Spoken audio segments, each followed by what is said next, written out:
eksperimen ini mantap, kukuh, maka barulah lahir satu sifat yang memang kita cari-carikan dalam kehidupan kita. Ini sifat ihsan.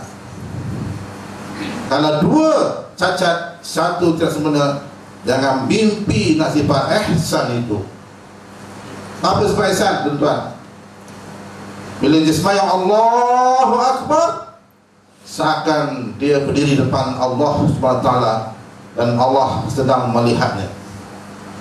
Mana kita benar-benar rapat dengan Allah SWT.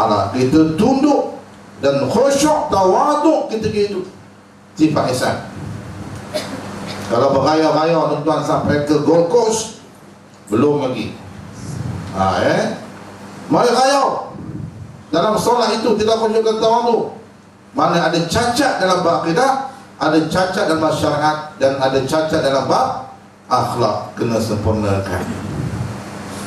Dan kalau kita gagal untuk solat subuh, bangun solat subuh misalnya, dikatakan orang-orang inilah orang-orang yang munafik. Kan sudah sangat nak cek orang. Betul. Kalau dia melewatkan sembahyang, dikatakan juga golongan ini golongan yang amat sedikit mengikuti Allah Subhanahu wa ta'ala. Dan orang-orang inilah dikatakan imannya berada di hujung tanduk.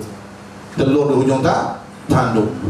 Ini kalau kita hari-hari solat kita lewatkan, nak habis waktu baru kita sembahyang. Ini kita dah tahu situasi dia kena berubah. Boleh? Okey tuan-tuan, kenapa isu ni penting? Kita tidak mahu kita pergi haji dengan hati yang kotor, hati yang bersekabut, yang kaya dengan sifat yang keji itu, sifat-sifat mazmumah yang bercanggah dengan kehendak Allah SWT dan bercanggah dengan sunnah Nabi SAW. Bahkan itulah sifat-sifat iblis, sifat-sifat syaitan yang bercanggah dengan Allah SWT. Tuan-tuan sekalian, soalnya, apakah kita semua ni sudah bersedia untuk menjadi tamu Allah SWT? Apakah Allah menerima kita sebagai tamunya atas sifat, atas dasar, yakni hati kita yang kotor itu? Tuan-tuan, banyak kes bila kita pergi haji, kita dengar macam-macam. Pengalaman Ustaz tadi, kita 10 tahun ini, berbagai kes kita dapat. Jemaah gila satu kes, jemaah hilang akal satu kes, jemaah bergaduh satu kes, suami isteri bergaduh satu kes, suami isteri tutup cerai pun satu kes. Bermacam-macam kes. Yang melontar jamrat ke belakang pada, yang nak balik pun ada, macam-macam. Kenapa semua ini berlaku? Sebab hatinya kotor. Hati tak dibereskan dengan betul sebelum kita berangkat menuju ke tanah suci Makkahul Mukarramah itu. Maka seri kedua ni tuan-tuan, Ustaz tekankan supaya ambil tindakan.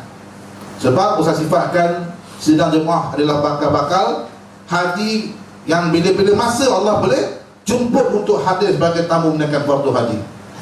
Ini hak Allah SWT. Kita buat rayuan, tiba-tiba kita dapat walaupun pergi lagi 5 tahun, betul tak? Itu hak Allah. Jadi tak nak kita ambil ilmu ni sebagai persiapan kita pergi haji dan cuba bertindak bersihkan diri kita. Kita tak mahu pergi haji dengan hati yang kotor itu.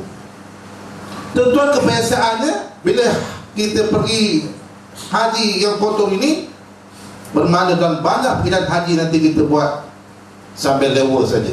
Tidak ada kesungguhan, sekadar untuk memenuhi syarat, bahkan sekadar untuk dapat title haji saja. Kita tak mau, rugi.